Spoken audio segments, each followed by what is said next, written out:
Hi everyone. So friends, हम इस video में सुपर कीवर्ड के बारे में समझने वाले हैं। So super is a keyword which is used to refer the immediate parent class object. So friends, जो सुपर कीवर्ड है उससे हम अपने इमीडिएट पेरेंट के ऑब्जेक्ट को एक्सेस कर सकते हैं। ओके फ्रेंड्स, तो यूजेस देखते हैं हम सुपर कीवर्ड का। सो पहला यूज है to access the immediate parent class variable, and next है to access the immediate parent class method, and to access the immediate parent class constructor. Friends, immediate parent का मतलब होता है कि आपने जिस क्लास को इनहेरिट कर रखा है। लेट्स से कि ए क्लास है और ये बी क्लास है, ठीक है। और बी क्लास ने ए क्लास को इनहेरिट कर रखा है। सो जो ए है वो बी का इमीडिएट पेरेंट है। सो फ्रेंड्स, अगर हमें बी क्लास में ए के वेरिएबल को, मेथड को और इसके कंस्ट्रक्टर को एक्सेस करना हो तो आप सुपर कीवर्ड की हेल्प से कर सकते हो। ओके फ्रेंड्स, सो फ्रेंड्स यहाँ पे हम एक क्लास बनाते हैं ए, जिसके पास एक वेरिएबल है लेट्स से आई, और एक मेथड है फन नाम का। ओके, एक और क्लास है बी, जिसके पास वेरिएबल जो है वो सेम है जो ए के पास है, और मेथड नेम भी सेम है as A class. Okay, and let's say हम कहते हैं कि बी क्लास ने ए क्लास को इनहेरिट कर रखा है। सो फ्रेंड्स, इसका क्या मतलब है कि हम बी क्लास से ए क्लास के मेंबर को एक्सेस कर सकते हैं। ओके, लेकिन फ्रेंड्स होगा क्या कि जब भी हम बी क्लास में वेरिएबल आई और फन मेथड को एक्सेस करेंगे तो हमेशा ही वो बी क्लास के मेंबर की बात होगी। हम कभी भी ए क्लास के मेंबर को ऐसे एक्सेस नहीं कर पाएंगे, क्योंकि जो प्रेफरेंस है वो हमेशा ही लोकल मेंबर को दिया जाता है। सो फ्रेंड्स, ऐसी सिचुएशन में जब आपके पेरेंट और चाइल्ड क्लास के मेंबर का नेम सेम हो जाए और हमें अपने पेरेंट के मेंबर को एक्सेस करना हो तो आपको सुपर कीवर्ड यूज करना पड़ेगा, super dot operator. So friends, अगर हमें वेरिएबल एक्सेस करना हो तो सुपर डॉट वेरिएबल नेम, और अगर मेथड एक्सेस करना है तो super dot method name. Okay, so friends, हमने यहाँ पे एक क्लास ए बना रखा है जिसके पास दो वेरिएबल्स हैं आई और जे, और एक मेथड है फन नाम का, ठीक है। और क्लास बी बनाया हमने जिसके पास भी वेरिएबल है आई नाम का और मेथड है फन नाम का, और बी क्लास ने ए क्लास को इनहेरिट कर रखा है। सो फ्रेंड्स, इसका मतलब ये है कि हम बी क्लास से क्लास ए के मेंबर को एक्सेस कर सकते हैं, ठीक है। तो हम क्या करते हैं, यहाँ पे एक मेथड बनाते हैं डिस्प्ले नाम का, पब्लिक वॉइड डिस्प्ले, ठीक है। और इसमें क्या करता हूं मैं, आई और जे की वैल्यू को हम प्रिंट कर देते हैं।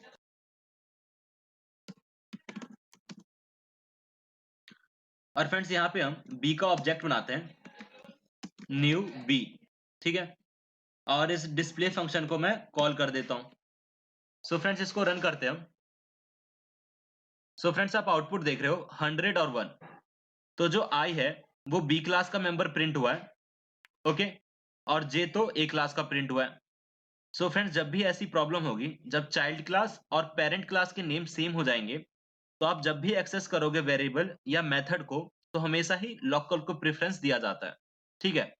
जैसे कि यहाँ पे अगर मैं फन मेथड भी कॉल करता हूं एंड इसको रन करते हैं हम। सो फ्रेंड्स, आप देख रहे हो बी क्लास का फन मेथड एग्जीक्यूट हुआ है, राइट। तो जब भी आपको पेरेंट क्लास के मेंबर को एक्सेस करना हो अब, तो आपको सुपर यूज करना पड़ेगा। तो जैसे कि मैं यहाँ पे सुपर डॉट आई, और मेथड को भी हम सुपर से कॉल कर देते हैं।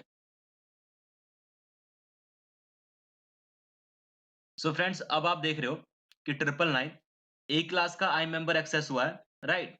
और जो मेथड है वो ए क्लास का एग्जीक्यूट हुआ है। सो फ्रेंड्स, सुपर से क्या होता है कि आप अपने इमीडिएट पेरेंट के ऑब्जेक्ट को एक्सेस कर लेते हो। तो जब भी हमने सुपर डॉट लिखा है तो मतलब अपने पेरेंट का ऑब्जेक्ट डॉट करके हम एक्सेस कर रहे हैं, ठीक है। तो ए क्लास का object dot I dot fun करोगे तो आप ए क्लास के मेंबर को ही एक्सेस करोगे। ओके फ्रेंड्स, सो फ्रेंड्स, अभी हमने वेरिएबल और मेथड को देखा है कि यूजिंग सुपर कीवर्ड हम कैसे एक्सेस कर सकते हैं, ठीक है। सो अब हम कंस्ट्रक्टर को देखते हैं। सो फ्रेंड्स, लास्ट टाइम हमने एक मल्टी लेवल इनहेरिटेंस का प्रोग्राम डिस्कस किया था कि क्लास बी ने क्लास ए को इनहेरिट कर रखा है और क्लास सी ने क्लास बी को इनहेरिट कर रखा है। और हमने जब सी का ऑब्जेक्ट बनाया था equals to new, so friends जो कंस्ट्रक्टर का एग्जीक्यूशन था वो टॉप टू डाउन था। पहले ए एग्जीक्यूट हुआ था, फिर बी का कंस्ट्रक्टर और फिर सी का constructor. Right friends. So friends basically ये हो क्यों रहा था, क्योंकि सब क्लास के अंदर compiler by default super add कर देता है। ठीक है। और ये सुपर क्या करता है, अपने इमीडिएट पेरेंट के कंस्ट्रक्टर को कॉल कर देता है। सो एग्जीक्यूशन अब बी के कंस्ट्रक्टर के पास चला जाएगा। बी भी सब क्लास है, तो इसके कंस्ट्रक्टर में भी by default implicitly super add कर दिया होगा कंपाइलर ने। अब ये क्या करेगा, अपने इमीडिएट पेरेंट के कंस्ट्रक्टर को कॉल कर देगा। सो फ्रेंड्स इसलिए पहले ए एग्जीक्यूट हुआ है, फिर बी का कंस्ट्रक्टर और उसके बाद सी का कंस्ट्रक्टर एग्जीक्यूट हुआ है। Okay friends.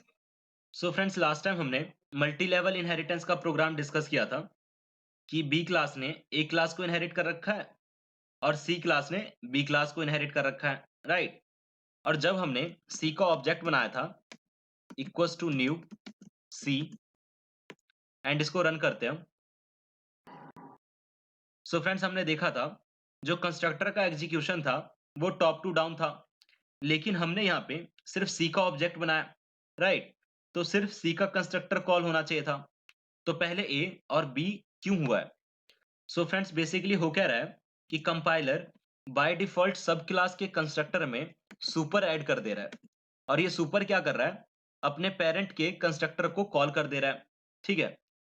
So friends execution इसके पास चला जाता होगा और ये भी सब क्लास है, तो कंपाइलर यहाँ पे भी नो आर्ग्यूमेंट सुपर ऐड कर देता होगा, जो कि अपने पेरेंट के कंस्ट्रक्टर को कॉल कर देता है।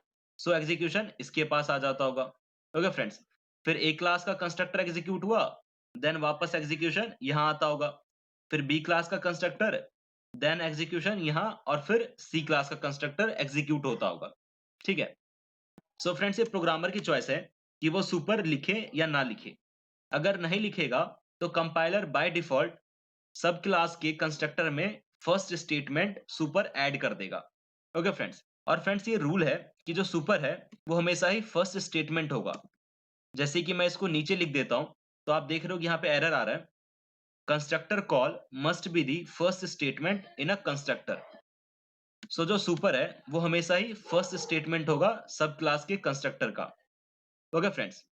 सो फ्रेंड्स हम पैरामीटराइज सुपर लिख सकते हैं। इसका मतलब ये है कि हम अपने पेरेंट में कुछ वैल्यूज पास कर सकते हैं जो कि उनके मेंबर को इनिशियलाइज कर सकती है। ठीक है। जैसे कि यहाँ पे मैं वैल्यू पास कर देता हूँ 10, 20 और लेट्स से 30। सो फ्रेंड्स यहाँ पे हमने सी के पैरामीटराइज कंस्ट्रक्टर को कॉल किया है, तो हमें यहाँ पे उसका कोड लिखना होगा, इंट ए, बी और लेट्स से सी। ठीक है। और मैं बी क्लास में बी और सी पास कर देता हूँ, और जो वेरिएबल के है इसको मैं ए से इनिशियलाइज कर देता हूँ। एंड यहाँ पे हम प्रिंट कर देते हैं कि क्लास सी का पैरामीटराइज कंस्ट्रक्टर है। ठीक है। और यहाँ पे हमने बी क्लास के पैरामीटराइज कंस्ट्रक्टर को कॉल कर दिया है, तो यहाँ पे हमें उसका कोड लिखना होगा। राइट।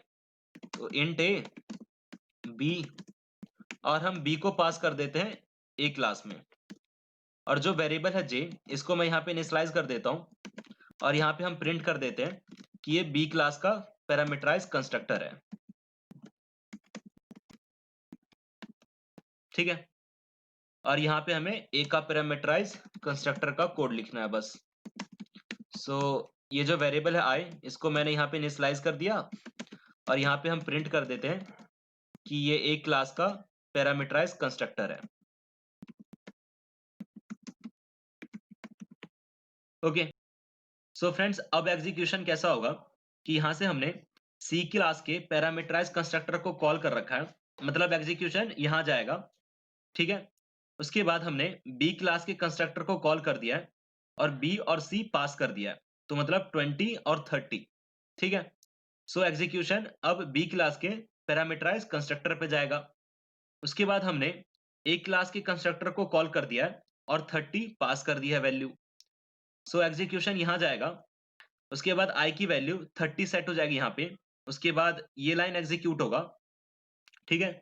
फिर वापस से एग्जीक्यूशन इस सुपर के पास आएगा जहां से इसने ए क्लास को कॉल करा था। उसके बाद हमारा वेरिएबल जे इनिशियलाइज हो जाएगा 20 से। उसके बाद ये बी पैरामीटराइज कंस्ट्रक्टर एग्जीक्यूट होगा एंड देन वापस से एग्जीक्यूशन इसके पास आएगा सी क्लास के कंस्ट्रक्टर के पास। देन हमारा के वेरिएबल इनिशियलाइज हो जाएगा 10 से, ठीक है? और फिर ये लाइन प्रिंट हो जाएगी। ओके फ्रेंड्स, तो यहाँ पे मैं क्या करता हूँ, आई, जे और के की वैल्यू को प्रिंट कर देता हूँ।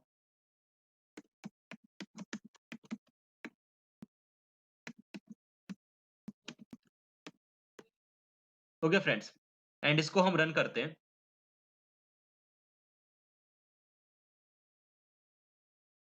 तो फ्रेंड्स आप देख रहे हो कि जो कंस्ट्रक्टर है वो टॉप से डाउन में एग्जीक्यूट हुआ है, वो भी पैरामीटराइज वाले, क्योंकि हर एक सुपर में हमने आर्ग्यूमेंट पास कर रखा था, राइट?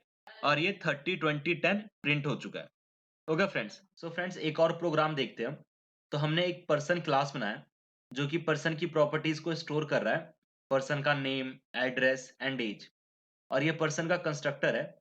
ओके, उसके बाद हमने एक एम्प्लॉय क्लास बनाया जो कि इस पर्सन क्लास को इनहेरिट कर रहा है, और इस क्लास ने एम्प्लॉय की प्रॉपर्टीज को स्टोर कर रखा है। एम्प्लॉय आईडी क्या है, पोस्ट एंड सैलरी, और ये एम्प्लॉय का कंस्ट्रक्टर है। ओके, एम्प्लॉय में हमने एक डिस्प्ले मेथड बनाया जो कि एम्प्लॉय की प्रॉपर्टीज को डिस्प्ले करेगा। ठीक है फ्रेंड्स, तो ये जो एम्प्लॉय का कंस्ट्रक्टर है इसमें हमने नेम, एड्रेस, एज, एम्प्लॉय की आईडी, पोस्ट और सैलरी रिसीव किया है, जिसमें से ये जो फर्स्ट थ्री है, नेम, एड्रेस एंड एज, ये पर्सन की प्रॉपर्टीज है। तो ये हमने पर्सन के कंस्ट्रक्टर में कॉल कर दिया है, राइट? एंड उसके बाद जो भी एम्प्लॉय की प्रॉपर्टीज है उसको हमने यहाँ पे इनिशियलाइज कर दिया है। ठीक है फ्रेंड्स, तो ये हमने ऑब्जेक्ट बना रखा है एम्प्लॉय के, और ये डिस्प्ले मेथड कॉल कर रखा है हमने। तो एक बार रन कर देता हूँ मैं इस प्रोग्राम को। तो आप देख रहे हो ये मैंने नेम, आईडी और सैलरी प्रिंट कर रखा है। तो डी के आईडी है 110 एंड सैलरी इज 18 के। सिमिलरली औरो और 111 और इसकी सैलरी प्रिंट हो गई है। ठीक है, सो फ्रेंड्स अगर यहाँ पे हम सुपर नहीं लिखते तो कंपाइलर क्या करता, by default no argumented super add कर देता, राइट? जो कि पर्सन के नो आर्ग्यूमेंटेड कंस्ट्रक्टर को कॉल कर देगा, और क्या करेगा वो, जो भी पर्सन के मेंबर्स हैं उसको डिफॉल्ट वैल्यू से इनिशियलाइज कर देता वो, right friends? So next question ये राइज होता है कि हमेशा ही जो सुपर है वो फर्स्ट स्टेटमेंट ही क्यों होगा? क्योंकि ऐसा इसलिए एम्प्लॉय क्लास ने पर्सन क्लास को इनहेरिट कर रखा है, राइट? सो इसका मतलब ये है कि हम एम्प्लॉय क्लास में पर्सन के मेंबर को एक्सेस कर सकते हैं। सो इसलिए हमें एम्प्लॉय के मेंबर को इनिशियलाइज करने से पहले अपने पेरेंट के मेंबर को इनिशियलाइज करना जरूरी है, क्योंकि हम यहाँ पे पेरेंट के मेंबर को एक्सेस कर सकते हैं, राइट? तो हो सकता है आपको कुछ ऑपरेशन करना हो उसके ऊपर, मे बी, राइट? सो इसलिए ऐसा होता है कि सब क्लास के मेंबर को इनिशियलाइज करने से पहले हमें अपने पेरेंट के मेंबर को इनिशियलाइजेशन देना होता है। इसलिए शायद ऐसा रूल रखा होगा कि फर्स्ट स्टेटमेंट सुपर होगा, मतलब कि अपने ऑब्जेक्ट के इनिशियलाइजेशन से पहले अपने पेरेंट के ऑब्जेक्ट को इनिशियलाइजेशन करना जरूरी है। सो फ्रेंड्स आई होप कि आपको सुपर का कॉन्सेप्ट क्लियर हुआ होगा।